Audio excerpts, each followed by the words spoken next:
వృషభ రాశి వారికి జూన్ మాసంలో గోచార ఫలితాలు ఎలా ఉన్నాయో తెలుసుకుందాం. ముఖ్యమైనటువంటి గ్రహాలు చంద్రుడిని మినహాయించి మిగతా 8 గ్రహాలు ఏ రాశులలో సంచరిస్తున్నాయి అనే విషయాన్ని ప్రప్రథమంగా మనం చూసినట్టయితే రవి 15వ తారీఖు వరకు వృషభ రాశిలో సంచరిస్తున్నాడు. 16 నుండి మిథున రాశిలో మాసాంతం వరకు కూడాను సంచరిస్తున్నాడు. కుజుడు 6వ తారీఖు వరకు కర్కాటకంలో సంచరిస్తున్నాడు. 7వ తారీఖు నుండి మాసాంతం సింహరాశిలో ఉంటున్నాడు.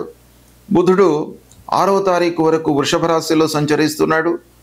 22వ తారీఖు వరకు మిథున రాశిలో సంచరిస్తున్నాడు. 23 నుండి మాసాంతం కర్కాటక రాశిలో సంచరిస్తున్నాడు. గురువు మిథున రాశిలో సంచరిస్తున్నాడు. శుక్రుడు 1వ తారీఖు నుండి మాసాంతం మేషరాశిలో సంచరిస్తున్నాడు. శని మీనరాశిలో, రాహువు కుంభంలో, కేతువు సింహరాశిలో సంచరిస్తున్నారు. ఈ విధంగా ఈ 8 గ్రహాలు చంద్రుడిని మినహాయించి ఈ గ్రహాలు ఈ రాశులలో సంచరిస్తున్నాయి. అయితే వీటి యొక్క ప్రభావము వృషభ రాశి జాతకులకు ఎలా ఉంది అనే విషయాన్ని మనం చూసినట్టయితే సూర్యుడు 1-2 స్థానాలలో సంచరిస్తున్నాడు, ప్రతికూలంగా ఉన్నాడు. కుజుడు ప్రారంభంలో మొదటి వారం అనుకూలంగా 3వ స్థానంలో సంచరిస్తున్నాడు. తదనంతరం అర్ధాష్టమ స్థానంలో సంచరిస్తున్నాడు. ప్రారంభంలో కుజుడి యొక్క అనుకూలత, తర్వాత 2-3-4 వారాలలో కుజుడి యొక్క ప్రతికూలత గోచరిస్తోంది. బుధుడు 1-2-3 స్థానాలలో అనుకూలంగానే ఉన్నాడు. గురువు 2వ స్థానంలో అనుకూలంగా ఉన్నాడు. శుక్రుడు 12వ స్థానంలో అనుకూలంగా ఉన్నాడు. శనీశ్వరుడు 11వ స్థానంలో లాభస్థానంలో అనుకూలంగా సంచరిస్తున్నాడు. కేతువు అర్ధాష్టమ స్థానంలో సంచరిస్తున్నాడు, ప్రతికూలంగా ఉన్నాడు.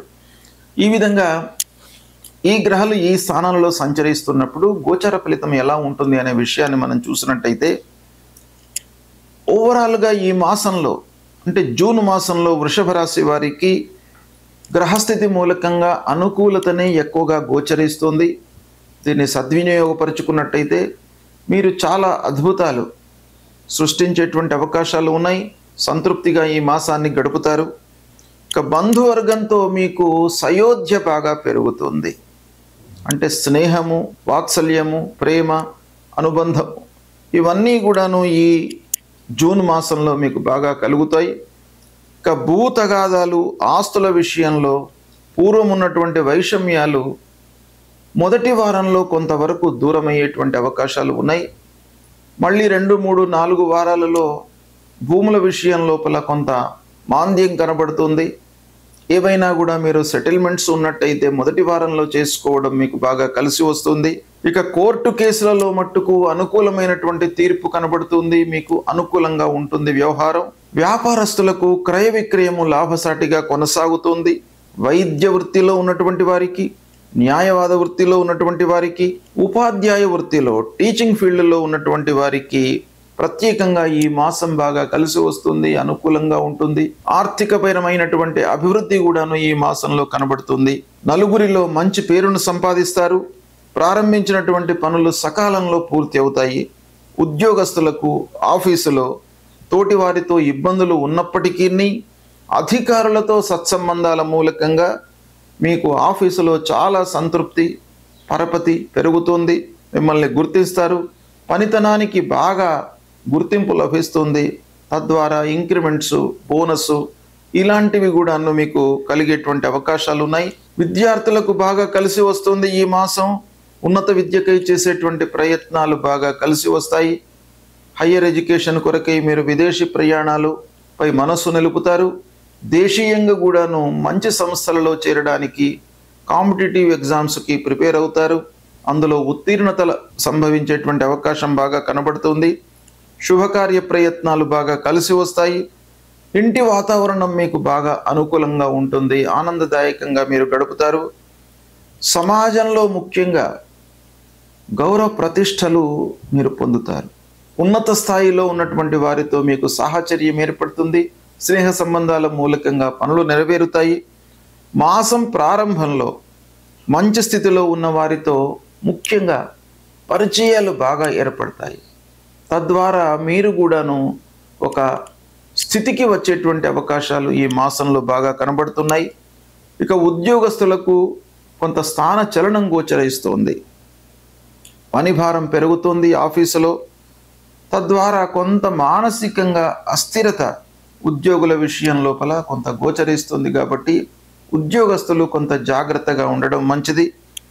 ఇక వృత్తి లోపల రాహు దశమ స్థానంలో సంచరిస్తున్నాడు. వృత్తిలో కొంత పనిభారం పెరిగేటువంటి అవకాశాలు ఉన్నాయి. అనుకోని సమస్యల మూలకంగా ఇన్ టైం లోపల మీరు పని పూర్తి చేయలేనటువంటి స్థితి ఏర్పడుతుంది.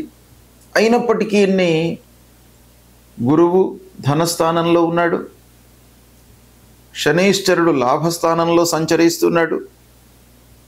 వీరి యొక్క సంచారం మూలకంగా మీకు బాగా కలిసి వస్తుంది, రాబడి పెరుగుతుంది. అనుకున్న పనులు అనుకున్న విధంగా మీరు పూర్తయ్యేటువంటి అవకాశాలు ఉన్నాయి.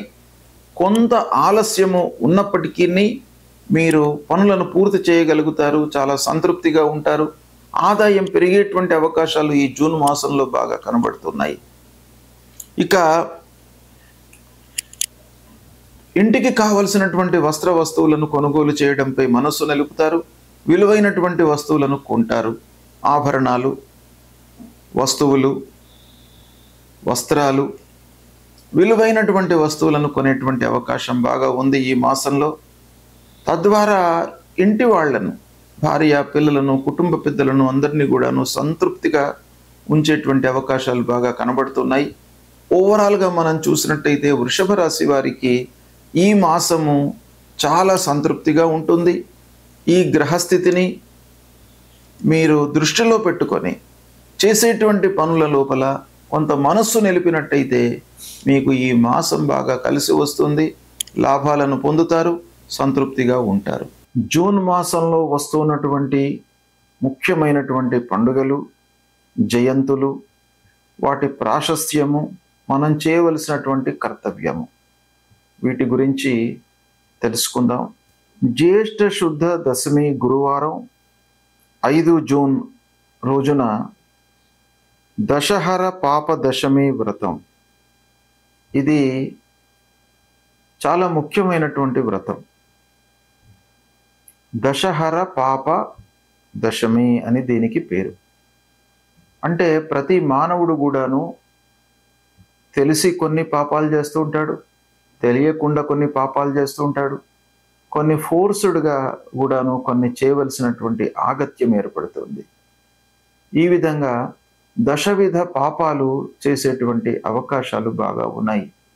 ఇందులో కాయిక, వాచిక, మానసికమైనటువంటి పాపాలు, అంటే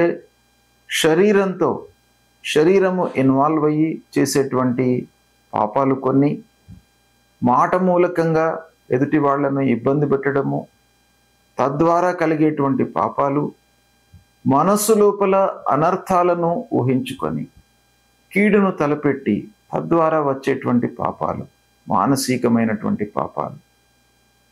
ఇలా 3 రకాలుగా ఉండేటువంటి పాపాలు మొత్తం కలిపితే మనకు ఒక్కొక్క దానిలో 4, 3 ఇలా పాపాలు 10 రకాలుగా ఉంటాయి అనేటువంటిది శాస్త్రం చెప్తుంది.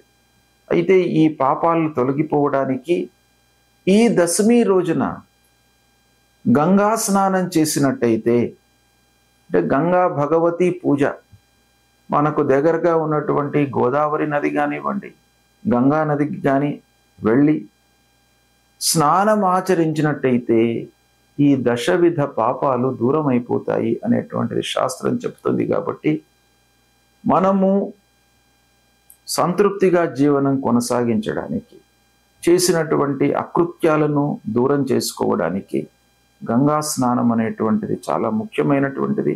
గంగా అంటే గంగా నది కాకుండా దగ్గరగా ఉన్నటువంటి జీవనదుల లోపల ఎక్కడైనా కూడాను మీరు స్నానం ఆచరించవచ్చును. అలాంటిది చేయడం మూలకంగా మనకు ఈ పాపాలన్నీ కూడాను దూరం అవుతాయి. ఇక 6వ తారీఖున నిర్జల ఏకాదశి, గణపతి సచ్చిదానంద స్వామి వారి యొక్క జయంతి.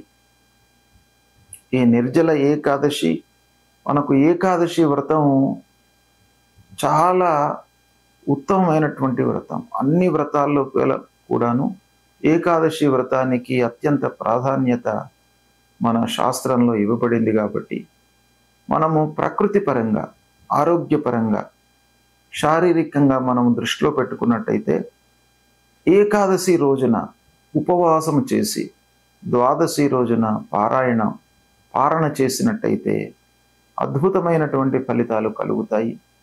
ఉన్నతమైనటువంటి భావనలతో మోక్షాన్ని పొందవచ్చును అనేటువంటివి కూడాను మనకు ఇతిహాసాల లోపల చాలా చెప్పబడి ఉన్నాయి. కాబట్టి ఈ రోజున ఏకాదశి వ్రతాన్ని ఆచరించాలి. ఇదే రోజున అవధూత పీఠాధిపతి గణపతి సచ్చిదానంద స్వామి వారి యొక్క జయంతి. ఆ స్వామివారిని మీరు కొలవండి. త్రిమూర్తి స్వరూపమైనటువంటి ఆ గురు భగవానుడు, గురుదేవుడి యొక్క అనుగ్రహాన్ని పొందడానికై స్వామివారిని మీరు పూజించండి. ఇక 8వ తారీఖు రోజున మృగశిర కార్తీ ప్రవేశం. వ్యవసాయదారులకు కార్తులు అత్యంత ప్రాధాన్యతను సంతరించుకున్నటువంటివి. కార్తులను దృష్టిలో పెట్టుకొని వాళ్ళు కార్యకలాపాలు చేస్తూ ఉంటారు. వ్యవసాయం ప్రారంభం చేయడము, విత్తనాలు నాటడము, ఇవన్నీ కూడాను కార్తులకు అనుగుణంగా వాళ్ళు చేసుకుంటారు. కనుక మృగశిర కార్తీ ప్రవేశం అనేటువంటిది చాలా ముఖ్యమైనటువంటి కార్తీ. అది 8వ తారీఖు నాడు ప్రవేశిస్తుంది.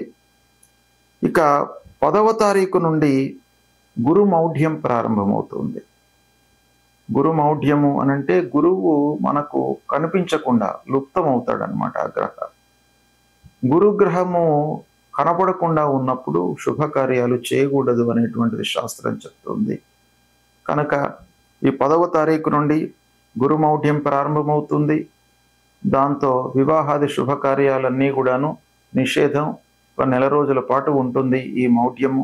ఈ సమయం లోపల శుభకార్యాలు నిషేధము. తర్వాత 11వ తారీఖున జ్యేష్ఠ పౌర్ణిమ బుధవారం వటసావిత్రి గౌరీ వ్రతం. ఈ వటసావిత్రి గౌరీ వ్రతము ముత్తైదువులకు ఆ సావిత్రి ఎలానైతే గౌరీదేవిని పూజించి మాంగళ్యాన్ని రక్షించుకుందో అలాంటి ఉత్తమమైనటువంటి ఈ వటసావిత్రి వ్రతము 11వ తారీఖున వస్తుంది.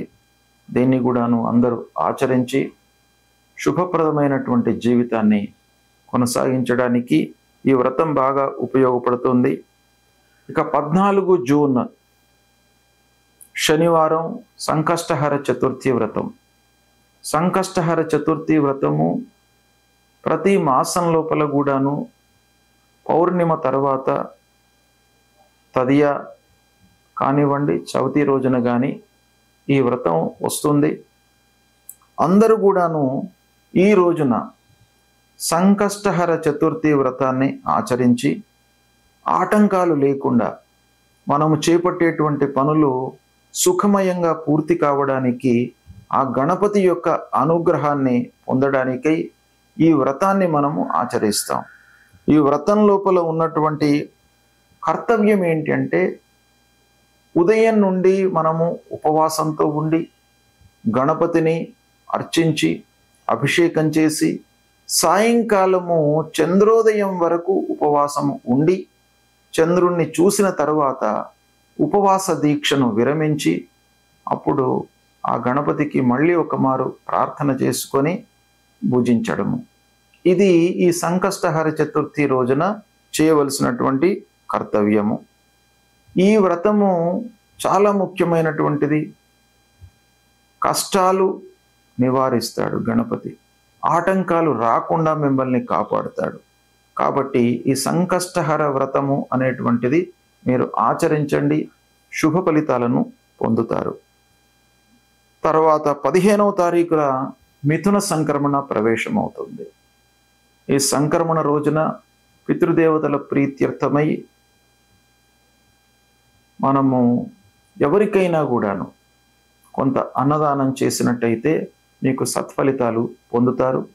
ప్రతి సంక్రమణ రోజున పితృదేవతల ప్రీత్యర్థమై మీరు ఒకరికి కానీ ఇద్దరికి కానీ మీకు ఎంతమందికి అనుకూలమైతే మీ శక్తి కొలది అన్నదానం చేయండి, సత్ఫలితాలను పొందుతారు. ఇక 23వ తారీఖు రోజున సోమప్రదోషమి వ్రతం, మాస శివరాత్రి, ఈ రెండు కూడాను ప్రదోషమి, మాస శివరాత్రి శివ వ్రతాలు. ఈ రెండు వ్రతాలను సోమప్రదోషమి అదే రోజు వస్తుంది, అదే రోజున కూడాను మాస శివరాత్రి ఉంది. ఆ శంకరుణ్ణి ప్రదోష కాలం లోపల మీరు పూజించినట్టయితే మీకు అన్ని రకాలుగా ఐశ్వర్యాన్ని, అపమృత్యు దోషాలను తొలగిస్తాడు. అపమృత్యు దోషాన్ని తొలగించి ఐశ్వర్యాన్ని ప్రసాదించేటువంటి ఆ శంకరుడు ఆ సోమప్రదోషమి రోజున మీరు పూజించినట్టయితే తప్పకుండా మీకు అనుగ్రహం లభిస్తుంది. తర్వాత అమావాస్య, దర్శామావాస్య కూడాను 25వ తారీఖు నాడు వస్తుంది.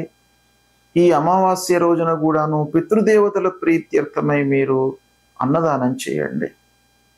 ఎవరైతే నిస్సహాయులు ఉన్నారో, అంగవైకల్యంతో ఇబ్బంది పడుతున్నటువంటి వాళ్లకు మీరు కొంత అన్నదానం చేయండి. ఒకరికి ఇద్దరికి మీ శక్తి కొలది అన్నదానం చేసినట్టయితే మీ పితృదేవతల యొక్క అనుగ్రహం మీకు లభిస్తుంది. పితృదోషము ఉండకుండా ఉంటుంది. కాబట్టి ప్రతి అమావాస్య రోజున కూడాను మీరు ఈ కర్తవ్యాన్ని ఆచరించండి. ఇక 27 జూన్ జగన్నాథ స్వామి వారి యొక్క రథోత్సవము, పూరి జగన్నాథ స్వామి రథోత్సవము ప్రారంభమవుతుంది. ఇక 29 జూన్ రోజున బోనాలు ప్రారంభమవుతాయి. ఇవి ముఖ్యమైనటువంటి పండుగలు ఈ జూన్ మాసంలో ఉన్నాయి. ఈ పండుగలను మీరు గుర్తించి ఋషులు మన జీవితము సుఖమయంగా జరగడానికి, ఆటంకాలు లేకుండా, ఇబ్బందులు లేకుండా, అపమృత్యువు దరి చేరకుండా ఆరోగ్యవంతమైనటువంటి జీవితాన్ని గడపడానికి ఋషులు దర్శించి మనకు నిర్ణయించినటువంటి పండుగలు ఇవి. హిందూ సాంప్రదాయానికి మూల స్తంభాలు. పండుగలను గుర్తించి ఆచరించడం అనేటువంటిది. కనుక ఈ పండుగలను ఆచరించినట్టయితే మన జీవితము సుఖమయంగా జరుగుతుంది. ఆ పండుగల వెనుక ఉన్నటువంటి ఇతిహాసాన్ని కూడాను మీరు అర్థం చేసుకొని దానికి ప్రత్యామ్నాయమైనటువంటి కర్తవ్యాలు, ఏ పండుగ రోజున మనం ఏం చేయాలి అనేటువంటిది మీకు స్థూలంగా నేను చెప్పాను. ఇంకా కూడాను మీరు ఈ విషయాన్ని మీరు తెలుసుకొని ఆచరించినట్టయితే జీవితాన్ని సుఖంగా మీరు కొనసాగించడానికి అవకాశాలు ఉంటాయి. ఉపయోగించుకోండి. గ్రహస్థితి ప్రతికూలంగా ఉన్నప్పుడు మనము చేయవలసినటువంటి కర్తవ్యాలు రెండు ఉంటాయి. ఒకటి, మనము రెట్టింపు శ్రమతో ఆ పనులను చేయాలి. అంటే శక్తియుక్తులను ఉపయోగించి పనులు చేయడము. రెండవది, భగవంతుడి యొక్క అనుగ్రహము కొరకై మనము చేయవలసినటువంటి పరిహారాలు. ఇందులో ముఖ్యమైనటువంటి గ్రహాలు మన పైన చాలా ఎఫెక్ట్ను చూపిస్తాయి.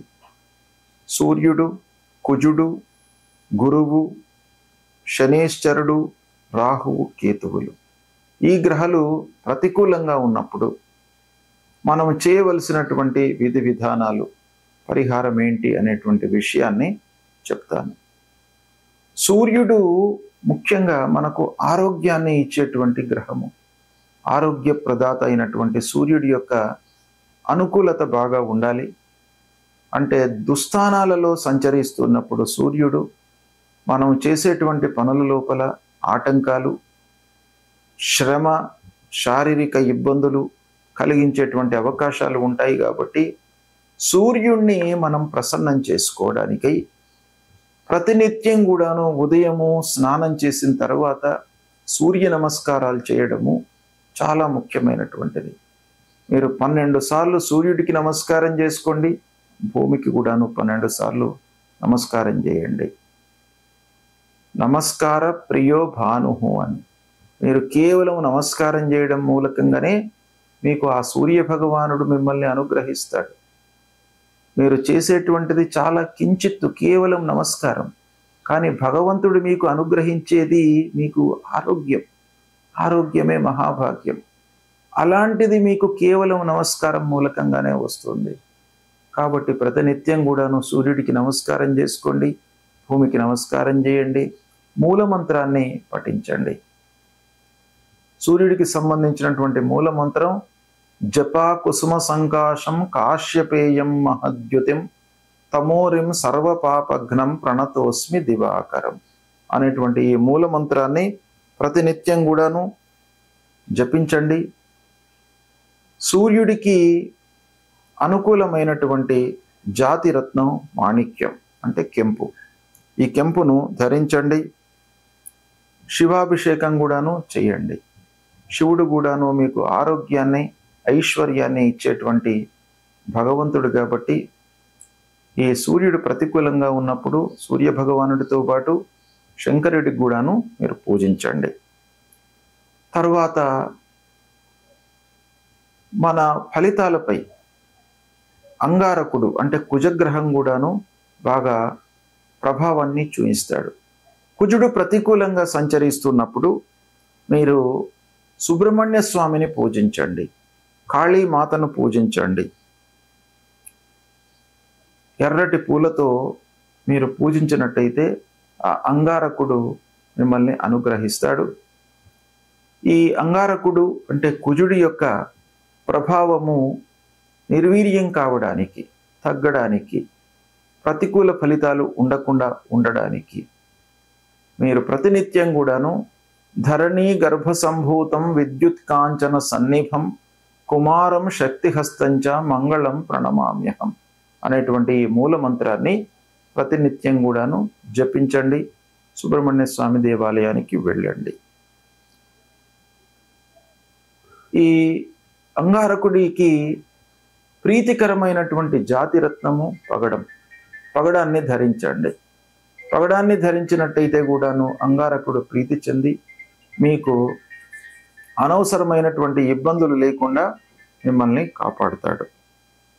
ఇక గురు భగవానుడు అత్యంత ప్రధానమైనటువంటి గ్రహ కనుక గురువు ప్రతికూలంగా ఉన్నప్పుడు మీరు దక్షిణామూర్తి దేవాలయానికి వెళ్ళడము, దత్తాత్రేయ స్వామి దేవాలయానికి వెళ్ళడము, దత్తాత్రేయ స్వామిని కొలవడము, ఇవి చేసినట్టయితే మీకు ఆ గురు భగవానుడి యొక్క అనుకూలత లభిస్తుంది. సద్గురువులను సందర్శించుకోండి, మాతాపితృవులను సేవించండి. ఆ గురు భగవానుడి యొక్క అనుకూలత లభిస్తుంది. ఇక ఈ గురు ప్రీత్యర్థమై మూల మంత్రాన్ని కూడాను ప్రతినిత్యం జపించుకోండి. దేవానాంచ ఋషీణాంచ గురుం కాంచన సన్నిభం వందనీయం త్రిలోకానాం తం నమామి బృహస్పతి అనేటువంటి మూల మంత్రాన్ని ప్రతినిత్యం కూడాను చదువుకోండి. పసుపు వస్త్రము, శనిగలను దానంగా ఇవ్వండి. పుష్యరాగాన్ని ధరించండి. గురువుకు ఇవి చాలా ప్రీతికరమైనటువంటిది కాబట్టి వస్త్రము, ధాన్యము దానంగా ఇవ్వండి. ఈ కనక పుష్యరాగాన్ని ధరించండి. ఇక శనేశ్వరుడు ప్రతికూలంగా ఉన్నప్పుడు శని మనకు చాలా విషయాల లోపల ప్రభావాన్ని చూపిస్తాడు. ముఖ్యంగా ఆర్థికపరమైనటువంటి సమస్యలను క్రియేట్ చేస్తాడు. రాబడి పైన ప్రభావాన్ని చూపిస్తాడు. కనుక శని భగవానుణ్ణి అనుకూలం చేసుకోవడం చాలా ముఖ్యమైనటువంటి కర్తవ్యం. శనిని ప్రీతికరంగా మనం పూజించాలి. శని ప్రీత్యర్థమై ఏం చేయాలి? శివుణ్ణి పూజించండి, ఆంజనేయ స్వామిని పూజించండి, స్తోత్ర పారాయణం చేయండి, శని స్తోత్ర పారాయణం చేయండి. తర్వాత హనుమాన్ చాలీసా పారాయణం చేయండి. ఇవి చేసినట్టయితే శని మీకు ప్రీతి చెందుతాడు. నీలాన్ని ధరించండి.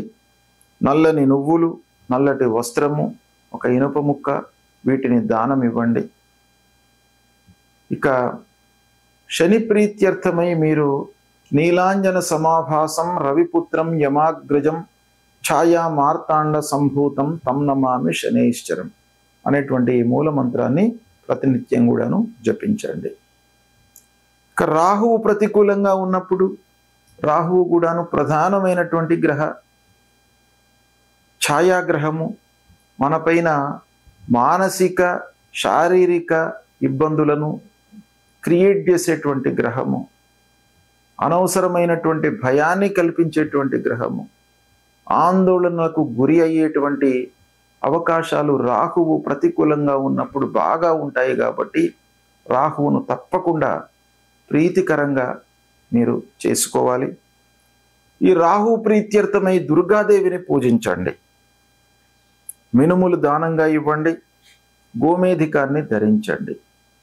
దుర్గామాత దేవాలయానికి ప్రతినిత్యం కూడా వెళ్ళినట్టయితే రాహు ప్రీతి చెందుతాడు. రాహు మూలకంగా కలిగేటువంటి దుష్ప్రభావం దూరమవుతుంది. ప్రతినిత్యం కూడాను మూలమంత్రాన్ని జపించండి. అర్ధకాయం మహావీర్యం చంద్రాదిత్య విమర్ధనం సింహికా గర్భసంభూతం తం రాహుం ప్రణమామ్యహం అనేటువంటి మూలమంత్రాన్ని ప్రతినిత్యం కూడాను జపించండి. ఇక కేతు ప్రతికూలంగా ఉన్నప్పుడు మీరు ఏం చేయాలి? గణపతిని పూజించండి. ఆ గణాధిపతిని పూజించడం మూలకంగా ఆటంకాలు లేకుండా ఉంటాయి, ఆలస్యం జరగకుండా ఉంటాయి మనం చేపట్టినటువంటి కార్యక్రమాలలో. కనుక ఆ గణపతిని సేవించండి, గణపతి దేవాలయానికి వెళ్ళండి, ఉలువలు దానంగా ఇవ్వండి, వైడూర్యాన్ని ధరించండి. ఫలాశ పుష్ప సంకాశం తారక గ్రహమస్తకం రౌద్రం రుద్రాత్మకం ఘోరం తం కేతుం ప్రణమనామ్యహం అనేటువంటి మూలమంత్రాన్ని ప్రతినిత్యం కూడాను చదువుకోండి. ఈ గ్రహాలకు సంబంధించిన ఈ మూలమంత్రాలే కాకుండా గ్రహస్థితి ప్రతికూలంగా ఉన్నప్పుడు, మీకు మానసికమైనటువంటి ఇబ్బందులు తలెత్తుతున్నప్పుడు, శారీరకమైనటువంటి ఇబ్బందులు ఎదురవుతున్నప్పుడు, ఆర్థికపరమైనటువంటి సమస్యలతో కొట్టుమిట్టాడుతున్నప్పుడు మీరు చేయవలసినటువంటి కర్తవ్యము లలితా సహస్రనామ పారాయణం చేసుకోండి, విష్ణు సహస్రనామ పారాయణం చేయండి, ఆదిత్య హృదయాన్ని చదువుకోండి, శివుణ్ణి పూజించండి, శివుని యొక్క దేవాలయానికి వెళ్ళి అభిషేకం చేయించండి. ఇవి చేసినట్టయితే మీకు గ్రహస్థితి మూలకంగా కలిగేటువంటి దుష్ప్రభావము దూరమవుతుంది, శుభ ఫలితాలను పొందుతారు.